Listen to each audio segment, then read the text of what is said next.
Vamos a leer a partir del versículo 33 hasta el versículo 42. Hoy vamos a hacer una observación dentro de todo ese contexto que ya bien conocemos de estos apóstoles, de estos discípulos de Cristo. Han sido ellos llevados delante de esas autoridades, de ese concilio, para poder rendir cuentas a ellos de las supuestas desobediencias que ellos estaban teniendo para con estas autoridades. Allí hemos analizado también bastante esa defensa de estos apóstoles delante de ellos, donde ellos señalaron con una característica primaria que era necesario obedecer a Dios antes que a los hombres. El domingo anterior hemos analizado, escudriñado un poco la condición del corazón de este hombre, de este fariseo llamado Gamaliel, donde este hombre ha venido con prudencia, ha venido con buenos consejos y sin saber él, Dios mismo lo estaba usando a él para favorecer a sus discípulos. Hemos ya estudiado a ese propio Gamaliel, hemos visto algunos errores en su teología y algunas diferencias que él tenía con los mismos apóstoles. Este hombre que parecía un hombre tan bueno a primera vista, resulta que él estaba tan ciego a la verdad como aquel resto de coléricos y ruidosos miembros del Sanedrín. Pero por muy deficiente que Gamaliel haya sido de por sí, ¿verdad?, en su entendimiento, en su intuición, sin duda él planteó una pregunta muy buena en ese momento. Y la pregunta fue: ¿cómo podemos decir si una obra es de Dios o es de los hombres? Esta es una cuestión sobre la cual Gamaliel centra su atención. ¿Qué fue todo esto? ¿De qué se trata todo esto que los apóstoles han dicho, o están diciendo, o están contando, o están revelando? Ellos habían atestiguado al Sanedrín diciendo: nosotros somos testigos suyos de estas cosas, y también el Espíritu Santo, el cual ha dado Dios a los que le obedecen. Allí en el capítulo 5, versículo 32, leemos estas palabras de parte de los apóstoles. Lo que ellos estaban diciendo es que lo que había ocurrido era efectivamente una obra del Espíritu Santo. Pero los miembros del Sanedrín, obviamente, ellos no estaban de acuerdo y por eso ellos querían matar a estos apóstoles. Gamaliel mantuvo el equilibrio en esa tensa situación y planteó esa pregunta: ¿es obra de Dios o no lo es? Hermanos, ¿cómo podemos decir si una cosa es obra de Dios o no lo es? Yo creo que la respuesta a esta pregunta debe ser de vital importancia para la Iglesia, más en los días en los cuales nosotros vivimos hoy, donde la confusión abunda más y más. ¿Quiénes entonces estaban en lo cierto? ¿Los apóstoles o los miembros del Sanedrín? ¿Cómo nosotros podemos contestar a eso? ¿Cuáles son las marcas auténticas de la obra del Espíritu de Dios? Es verdad que no siempre es fácil diferenciar entre la obra del Espíritu Santo y la obra de un supuesto espíritu que es opuesto a Dios. Un hombre como Gamaliel, él no estaría perplejo y la cuestión hubiera sido sencilla y obvia para él contestar a esta pregunta, ¿verdad? Considera las palabras de nuestro Señor en Mateo capítulo 24, versículo 24, cuando Él dijo: porque se levantarán falsos cristos y falsos profetas y harán grandes señales y prodigios, de tal manera que engañarán, si fuere posible, aún a los escogidos de Dios. El Nuevo Testamento está repleto de este tipo de advertencias. Y este es un problema, hermanos, claramente, que causó una gran dificultad en la vida de la iglesia primitiva. Durante años se ha tenido que celebrar largos concilios para determinar la verdad de Cristo y tener que desechar peligrosas herejías que no concordaba con esa revelación que traía el Espíritu a través de la palabra de Dios. Y no solo ha habido siempre falsos cristos y falsos maestros, sino que a lo largo de los siglos han surgido las llamadas religiones del mundo. Pero estas grandes religiones, la pregunta es: ¿son de Dios? Estas grandes religiones del mundo son el producto de la obra del Espíritu de Dios. Porque lo cierto es que hay muchos movimientos que utilizan el nombre de Dios hoy en día. Muchas veces, cuando uno predica el Evangelio, muchas personas suelen cuestionar, pero entre tantas religiones, ¿cómo sabemos nosotros cuál es la verdadera? Yo no sé si has escuchado alguna vez esto de boca de alguno que le has predicado el Evangelio. Tenemos, por ejemplo, muchas sectas en medio de los hombres. Allí están los testigos de Jehová. Tenemos a la creencia de la ciencia cristiana que está en mucho auge hoy en día. Tenemos los adventistas del séptimo día. Enormes iglesias con ese auge pentecostal. Y allí está también la misma iglesia católica. Aquí los tenemos. Por un lado, ellos piden fidelidad a los hombres y por otro, ellos ofrecen ayuda y apoyo a las personas que lo necesiten. ¿Cómo podemos decir si lo que afirma ser obra de Dios lo es en realidad? ¿Cómo podemos decir cuál es la diferencia entre lo verdadero y lo falso? Hay una influencia tremenda que está trabajando en este mundo de manera constante y sin parar desde el principio. Y esa influencia es la influencia del mismo diablo. El apóstol Pablo lo expresa así: porque no tenemos lucha contra sangre y carne, sino contra principados, contra potestades, contra los gobernadores de las tinieblas de este siglo, contra huestes espirituales de maldad en las regiones celestes. Efesios capítulo 6, versículo 12. La batalla de la iglesia siempre ha sido contra el enemigo de sus almas. Siempre. El mensaje de toda la Biblia es que una fuerza poderosa, un ángel caído llamado diablo, se ha levantado contra Dios y contra su iglesia. El interés del diablo siempre ha sido echar a perder la obra de Dios. Está siempre tratando de confundir la obra de Dios con la obra de los hombres. Su estrategia es siempre introducir allí en la obra de Dios un elemento humano y de ese modo a menudo ha conducido a la gente ¿a qué? A excesos, a desvíos, a confusiones, desacreditando así muchas veces la obra genuina de Dios en el mundo. El diablo se hace con ciertos hombres y los utiliza con sus capacidades naturales que ellos tienen, con sus mismas ambiciones, moviendo sus corazones llenos de pasiones carnales y trae como resultado a que la obra del Espíritu Santo se confunda entre muchos. El gran pastor y teólogo Jonathan Edwards, del año 1700 aproximadamente, él ha vivido precisamente en una época donde hubo un gran despertar religioso. Un tremendo avivamiento hubo en su época, pero al ser un hombre con una mente espiritual que conocía perfectamente las Escrituras, él vio que había otro elemento que se estaba introduciendo en medio de todo ese avivamiento. Y la obra del Espíritu Santo se estaba confundiendo. Y fue cuando este gran teólogo escribió su conocido libro llamado Afectos Religiosos, un tratado sobre sentimientos religiosos, en el cual nos muestra la diferencia entre lo verdadero y lo falso. No es fácil detectar muchas veces esto, porque este problema alcanza su punto de mayor dificultad cuando existe un elemento de verdad en una enseñanza equivocada.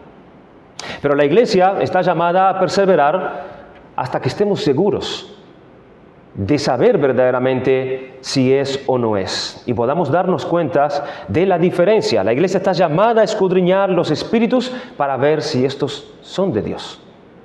Pero ¿cómo nos damos cuenta? ¿Cómo podemos percibir la diferencia? Y hermanos, por supuesto que nosotros tenemos que comenzar con algunos principios negativos. Primeramente, el hecho de que se utilice la terminología cristiana no es una garantía de que ese movimiento sea del Espíritu de Dios. Porque se puede usar un lenguaje cristiano. Se puede usar perfectamente un lenguaje totalmente bíblico. Muchos movimientos falsos utilizan una buena terminología cristiana. Y muchos son teólogos que hasta suelen orar pura teología delante de los hombres. Son hombres preparados, diestros en el conocimiento de la Biblia, pero que aunque hablan por ejemplo, de Cristo como Salvador, no quiere decir con eso que lo que la Iglesia ha querido decir durante siglos, ni aún lo que los apóstoles han querido decir cuando ellos estaban sobre la tierra, sino que ellos utilizan términos, pero vacían totalmente el significado de esos términos. Son puras frases, son puras declaraciones, pero la verdad se ha desvanecido. La prueba de la verdad no es entonces se utiliza esa fraseología cristiana, sino que cuando se habla del Señor Jesucristo y de su muerte en la cruz, que eso se entiende perfectamente y profundamente que es una obra de Dios y no meramente de los hombres. Así que este es nuestro primer punto. Aunque se hable como un cristiano, aunque tenga una terminología bíblica, no significa en sí mismo que ese movimiento sea una obra del Espíritu Santo. En segundo lugar, el éxito y la popularidad no son un criterio o una prueba de que sea una obra del Espíritu Santo. El hecho de que una enseñanza esté respaldado de muchas personas no demuestra que sea de Dios. ¿Por qué? Porque los movimientos falsos pueden ganar miles de seguidores. El budismo, por ejemplo, es un movimiento muy popular. Se calcula que el budismo tiene hoy en día más de 370 millones de seguidores en todo el mundo. Y existen muchas escuelas de budismo a lo largo de toda la tierra. Pero el budismo, por su éxito, es una obra del Espíritu de Dios. Piensa en el éxito del Islam. Los datos no siempre son ciertos porque mirando muchos datos hay bastante diferencia entre unos y otros, pero se contabilizarían en torno a 1.500 millones de musulmanes en el mundo entero. Y eso corresponde a un 22% de toda la población de la Tierra. Eso es mucha gente, ¿verdad? Se podría decir que es un movimiento muy exitoso por la cantidad de seguidores que tiene. Pero el Islam es la obra del Espíritu Santo de Dios. Con denominación cristiana vemos ese gran movimiento pentecostal en nuestros días.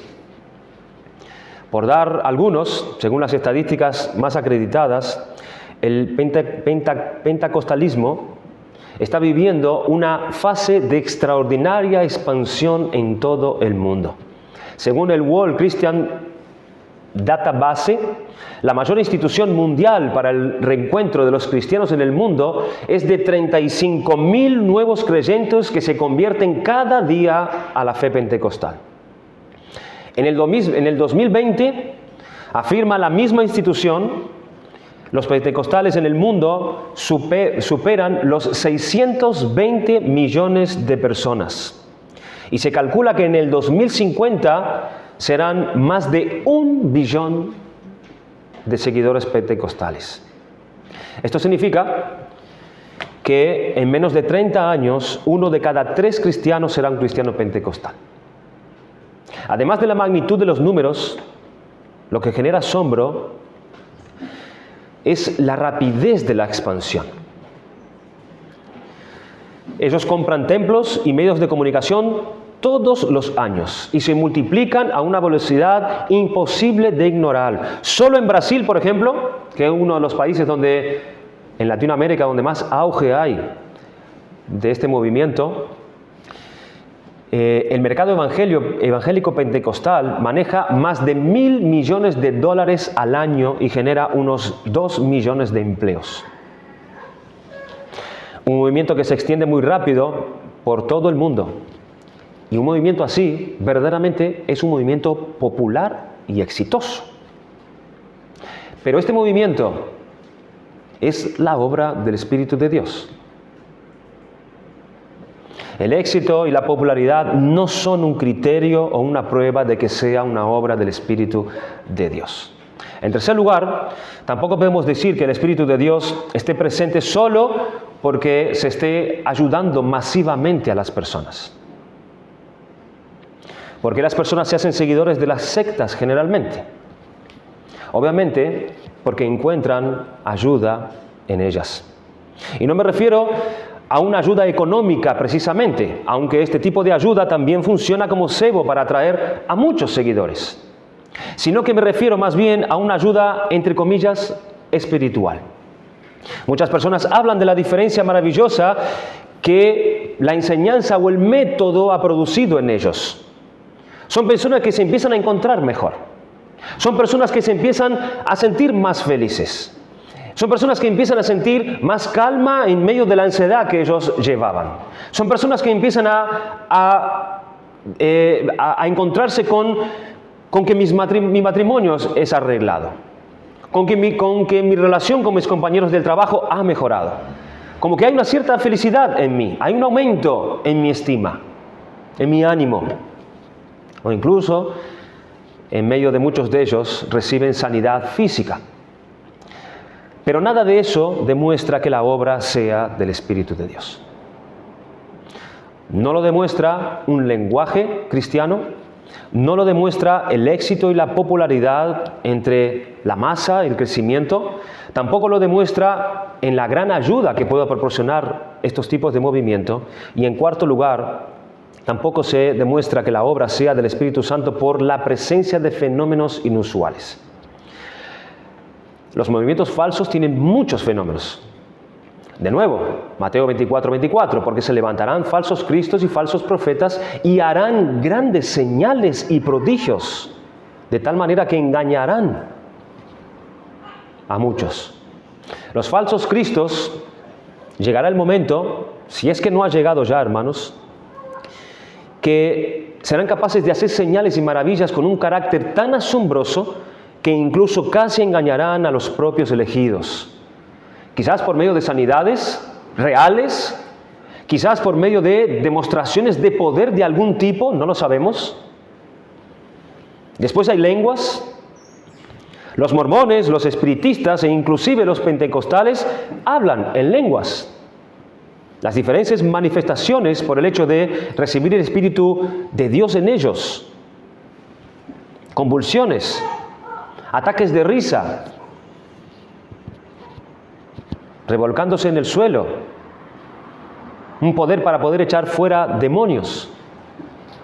La presencia de fenómenos inusuales tampoco demuestra que sea en sí una obra del Espíritu de Dios. En quinto lugar, el celo y el entusiasmo. ¿Es sin duda esto una prueba? ¿Lo es? Los propios seguidores de las sectas son personas muy celosas en su propaganda. Ellos promueven continuamente su movimiento. Seguramente tú has tenido alguno de ellos golpeando tu puerta. Hombres y mujeres jóvenes gastando sus tardes de sábado para acercarse, tratando de vender su literatura. Ellos darán su tiempo, emplearán su dinero, emplearán su energía, y algunos de ellos estarán dispuestos incluso a entregar su propia vida. El celo te lleva a rodear tu cuerpo con bombas y estallar matando a miles o a varias personas. El celo, el entusiasmo, una preocupación generosa por ir y ganar prosélitos, pero no son eso en sí una prueba de la obra del Espíritu de Dios. Y por último, yo diría que la prueba que propone Gamaliel aquí en su discurso no es buena. Él lo expresa así: si este consejo o esta obra es de los hombres, se desvanecerá, mas si es de Dios, no la podréis destruir. ¿Lo notan? Él señala aquí que si una cosa dura, él dice, debe ser de Dios. Si una cosa por el hecho de que dura, entonces es una evidencia que es de Dios.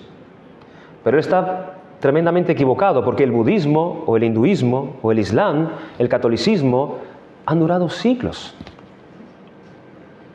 Hay un elemento de verdad en esta prueba, pero puede desviar a cualquiera. Todas estas cosas parecen ser pruebas, pero no son fiables, y son inapropiadas, y son de los hombres, y no de Dios. El diablo engañó a Adán y a Eva en el principio, y él ha seguido engañando a la gente a lo largo de todos los siglos. Si consigue que nos adhiramos a lo falso, allí él estará satisfecho. Es una de las mejores maneras de apartarnos de lo verdadero. Como nos recuerda Pablo, Satanás aún se transforma en sí mismo en un ángel de luz. Es decir, él cita la Escritura y aparenta ser un buen cristiano para poder engañarnos. Se disfraza de ángel de luz. ¿Cómo sabemos que es la obra del hombre? Bueno, si es la obra del hombre, entonces esa actividad humana y esa organización siempre son los elementos más predominantes. Eso es lo que predomina, lo que resalta. Las palabras del profeta Zacarías fueron: no con ejército ni con fuerza, sino con mi espíritu, ha dicho Jehová de los ejércitos. Zacarías capítulo 4, versículo 6. ¿Qué es el ejército aquí? ¿Qué es la fuerza? Bueno, no hay nada más poderoso, hermanos, que el dinero, ¿verdad? En el mundo. El dinero, la influencia, la organización, todo eso es fuerza. El ejército y la fuerza siempre han destacado en la obra del hombre. Es propio del hombre confiar en estas cosas. Y obviamente tiene que hacerlo porque no puede tener éxito sin ellos y por tanto manipula a través de la fuerza, a través del ejército, a través de los recursos. Y obviamente él tiene que moverse en ese ámbito. De la misma manera, el hombre confía en sus méritos, él confía en sus técnicas, él confía en sus estrategias humanas. Una de las cosas más comunes hoy en día es que los hombres ya no predican el Evangelio de Cristo, sino que lo que hacen es enseñar psicología a los hombres. Y obtienen sus resultados y logra muchos seguidores y la gente casi los adoran. ¿Cómo han hecho eso? Pues manipulando, usando luces, usando humo, usando puesta en escena, quizás una enorme cruz detrás del predicador, alumbrada, donde va cambiando de color, no sé si has visto eso. O en el medio de una oscuridad, un foco que solamente ilumina la centralidad del predicador. Y todo el resto en total oscuridad. Allí tenemos música de fondo, grandes coros, orquestas. Estos son métodos de la psicología, métodos con los que sin duda todos nosotros estamos familiarizados dentro de muchas iglesias. Otra característica es, con relación a los méritos, es que siempre se ejerce una gran presión sobre las personas para derrumbarlas, convencerlas y ganar de cualquier manera su apoyo. Mira a Mahoma. Mahoma es un ejemplo de eso. Fue un ejemplo de alguien que utilizó este método. En realidad hizo que la gente aceptara su mensaje a filo de la espada. Él dijo: esta es la verdad que yo he recibido y yo creo y llevaré a esa verdad a lo largo de toda la tierra. ¿Y qué hizo él?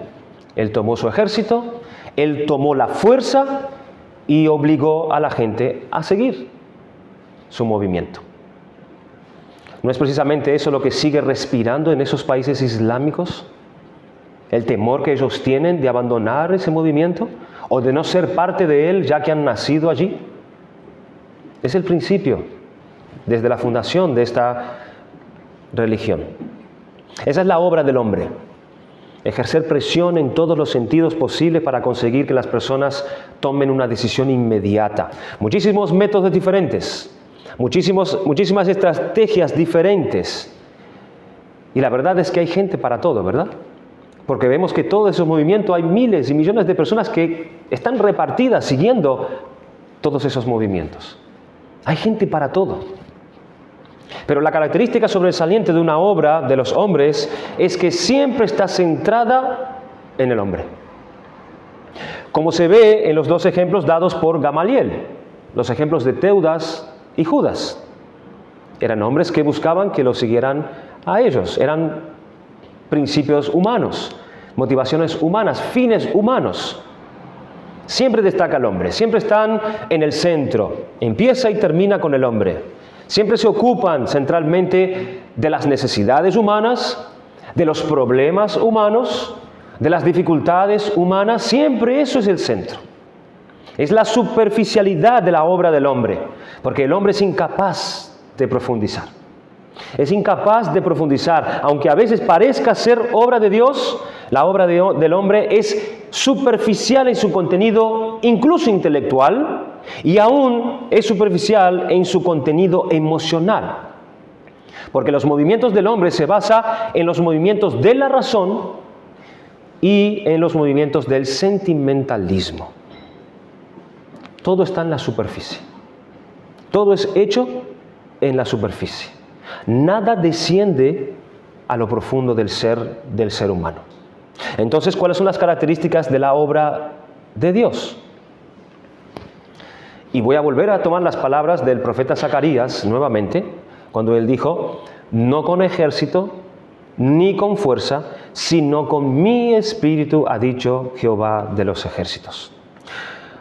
Una obra de Dios nunca ha dependido, no depende y nunca dependerá de las habilidades y organización del hombre. Nunca. Ni de técnicas especiales. No depende del hecho de que se ejerza presión sobre la voluntad humana. Las palabras del apóstol Pablo en 1 Corintios 2, del versículo 1 al 5 fueron: así que, hermanos, cuando fui a vosotros para anunciaros el testimonio de Dios, no fui con excelencia de palabras o de sabiduría.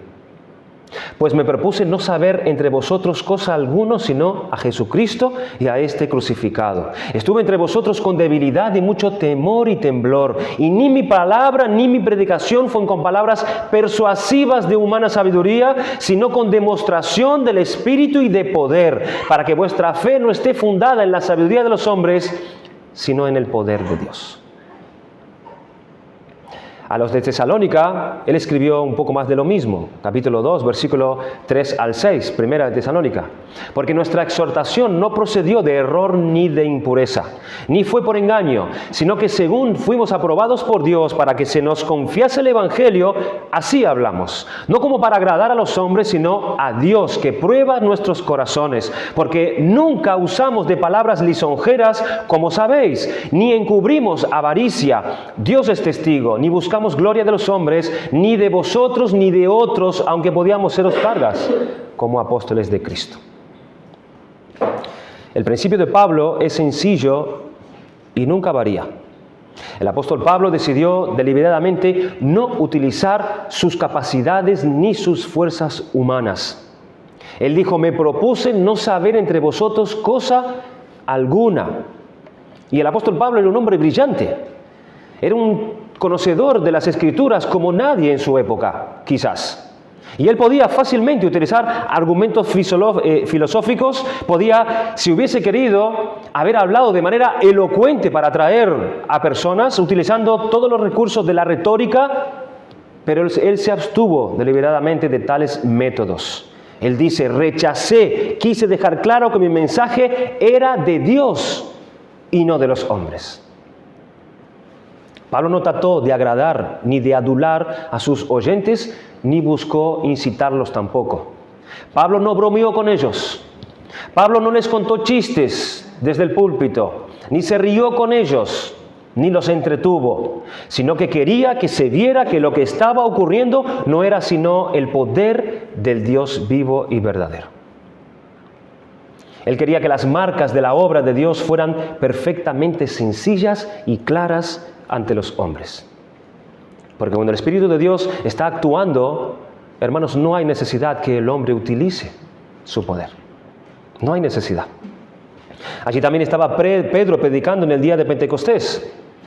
Allí estaba Pedro simplemente explicando las Escrituras, que para muchos quizás hoy en día pudiera ser un sermón bastante aburrido, pero esto es lo que se lee. Al oír esto, se compungieron de corazón y dijeron a Pedro y a los otros apóstoles: varones hermanos, ¿qué haremos? ¿Qué fue lo que pasó allí? La flecha del Espíritu de Dios los alcanzó. No hizo falta manipulación. No hizo falta atraer a la gente por medio de métodos. Pedro explicaba las Escrituras sencillamente. Y el poder del Espíritu Santo vino sobre ellos. El Espíritu Santo es quien escudriña las mentes. Los hombres no pueden hacer eso. El Espíritu Santo es quien escudriña los corazones. El único que tiene la capacidad de introducirse dentro del corazón de las personas, dentro de las conciencias de las personas, y al tratar con las personas, éstas automáticamente claman a Dios. El hombre no tiene el poder para hacer eso. Por eso él usa de métodos, pero no llega sino, como hemos dicho antes, a la superficie. Y nunca al ser de la persona. Nunca llega al alma de la persona. Eso es una obra del Espíritu de Dios. El Espíritu no me conduce a un éxtasis salvaje e irracional, ni tampoco me abandona a una especie de sentimentalismo superficial, sino que me conmueve de tal manera que Él me proporciona a mí pensamientos que a menudo son demasiado profundos y altos para mí. Me toca hasta lo profundo mismo del corazón y de mis emociones. La verdadera obra del Espíritu de Dios convence a la voluntad del hombre y lo impacta con su verdad. Y cuando la reunión haya acabado, cuando todos nos vamos a nuestras casas, cuando los días de la semana comienzan, esa palabra sigue impactando. Sigue haciendo su obra. Sigue siendo lo mismo.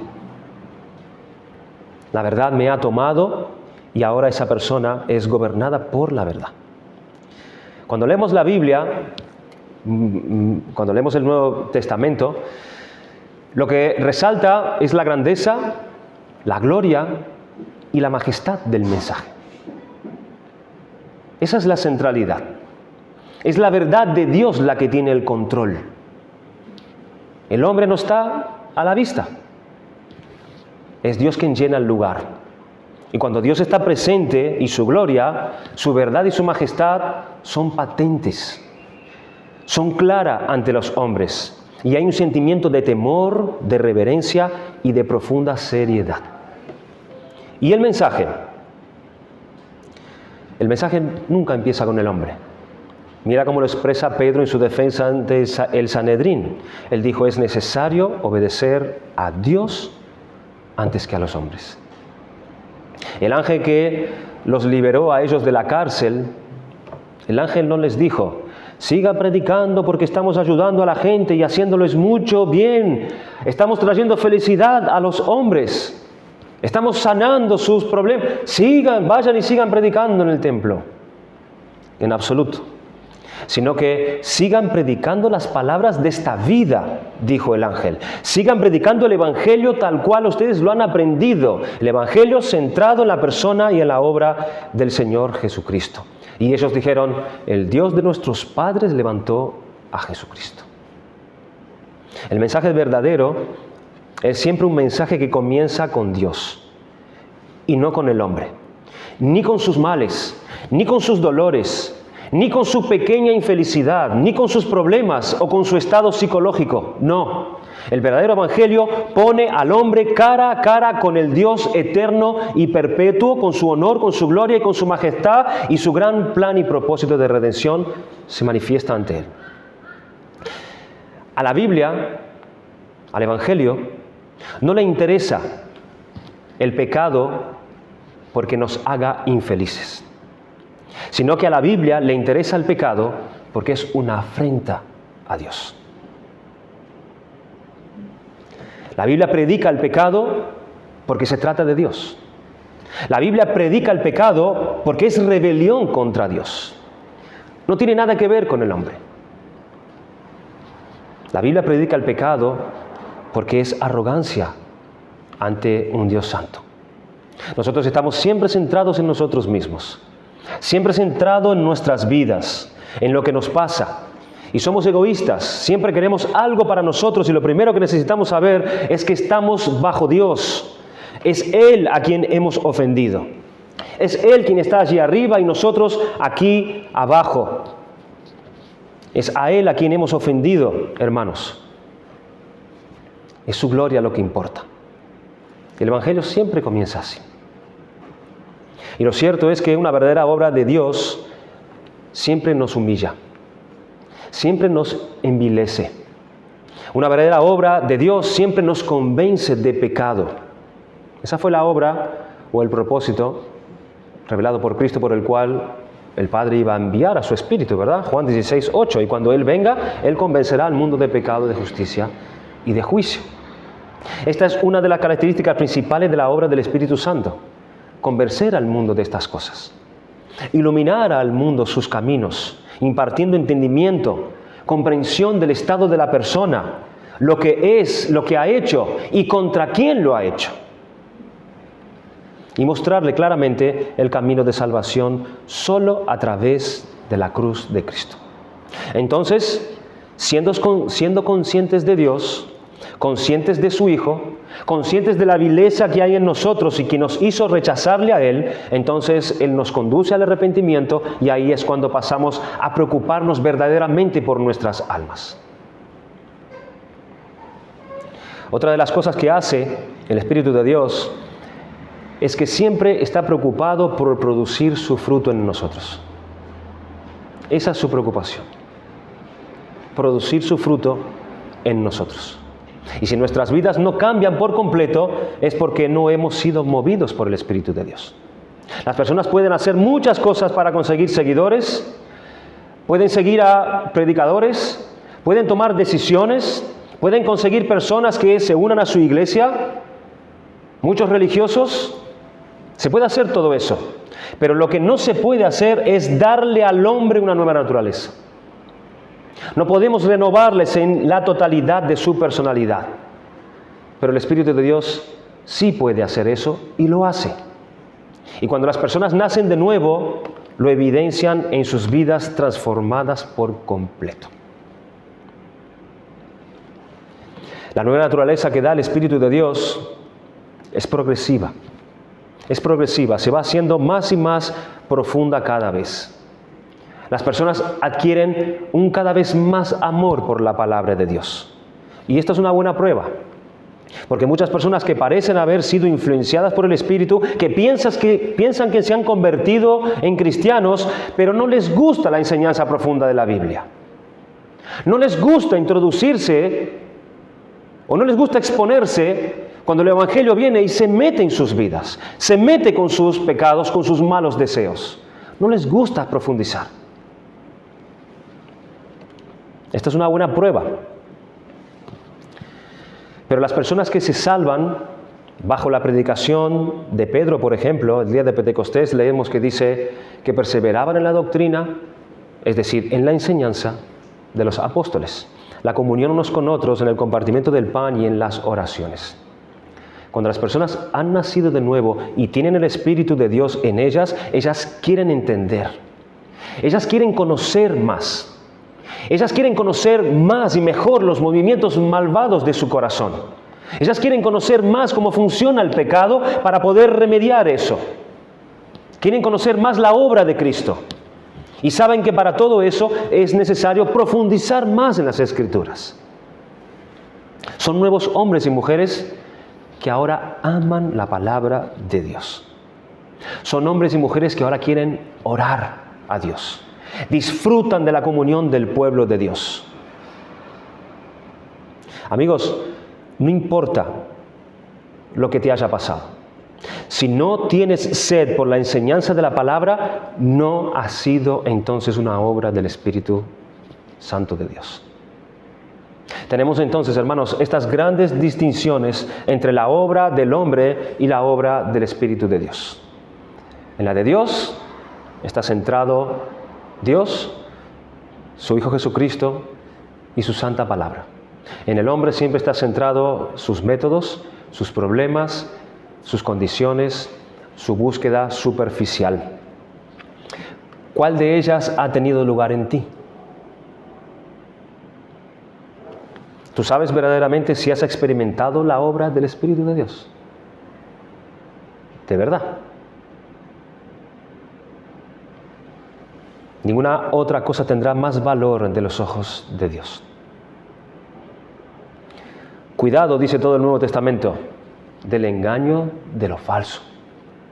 Cuidado del engaño del diablo. Cuidado del engaño de ti mismo. ¿Estás hablando siempre de ti mismo? ¿Esa es la centralidad? ¿Los problemas y tus sufrimientos son el centro de todo constantemente en tu vida? ¿Tú corres detrás de tu propia felicidad y utilizas a Dios para ello? ¿Te pierdes ante Él con un sentimiento de asombro, amor y alabanza?